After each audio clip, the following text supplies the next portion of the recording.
Ever sat in a first-class seat only to be blindsided by a confrontation that leaves you questioning everything about yourself?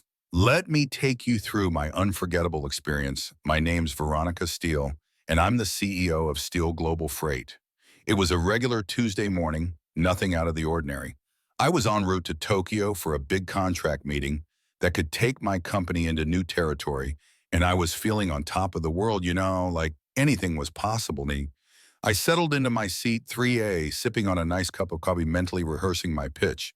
And then just like that, the flight attendant appeared, a smile plastered on her face, but her tone shifted when she spoke. "Ma'am, you'll need to relocate to coach." I blinked. The disbelief washed over me. I mean, this wasn't a game of musical chairs. Was she really asking me to leave my seat? I glanced at my ticket, confirmed it was valid, and then I took a deep breath. It was like time slowed down. "I'm sorry, but this is my seat. First class as per my ticket." But instead of backing down, she doubled down. "I don't think you understand. There's a situation. You need to move." You know that feeling when your stomach drops? That was it. A wave of humiliation was creeping in, but I couldn't let it take over. "Excuse me, a situation. Can you explain why?" "Because this ticket says I'm here at the front like everyone else in this cabin," I shot back. I could feel the tension building, the whispers of nearby passengers stirring up that familiar anxiety. Before I knew it, her supervisor arrived, adding a whirlwind of awkwardness to the scene. He walked in with a stance that seemed to scream authority. But when he looked at me, there was something in his eyes. A quick glance at my attire, my skin tone, and bam, there it was, bias stark and blatant. "Ma'am, I'm going to have to ask you to step off the plane." What I felt the heat rise as I struggled to process it all. Security personnel showed up like they were expecting a riot, and I was standing there mortified while they shuffled me toward the exit without so much as a conversation about my identity or membership. Forcing me off, I felt invisible, an unwanted guest taking up too much space, and that sense of humiliation wrapped around me like a thick blanket. I couldn't believe this was happening, not just to me, but to anyone. Once I was off the plane, a wave hit me. I felt crushed, humiliated, but anger simmered beneath it. I picked up my phone and made 3 calls.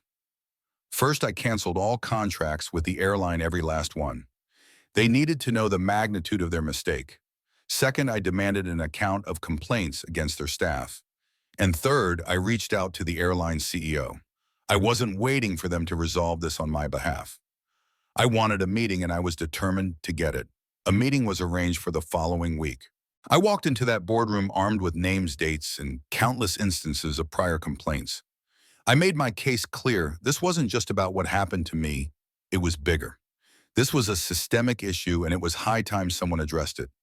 This was not just Veronica Steele in that seat. This was every person who had been wronged simply for being, well, themselves. The atmosphere in that room shifted. The realization hit like lightning. I could see it, all the executives trading glances, and when I laid out my points, you could almost hear the collective intake of breath. It wasn't just me speaking anymore. It was about equity, justice, and turning the tide against bias. In quick order, the fallout began. The flight attendant, clearly at fault, was fired.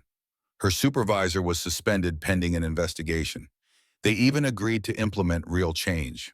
We set forth a robust plan for bias training, established diversity hiring goals, and as a commitment to social equity, they pledged a $2 million donation to civil rights organizations.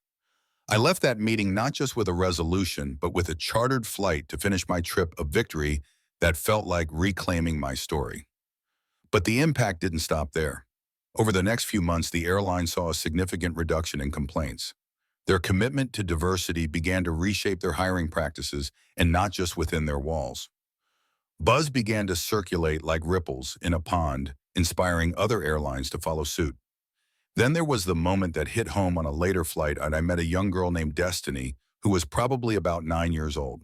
She was traveling with her mother, and when I struck up a conversation, she looked at me with wide eyes and asked, "Are you a CEO?"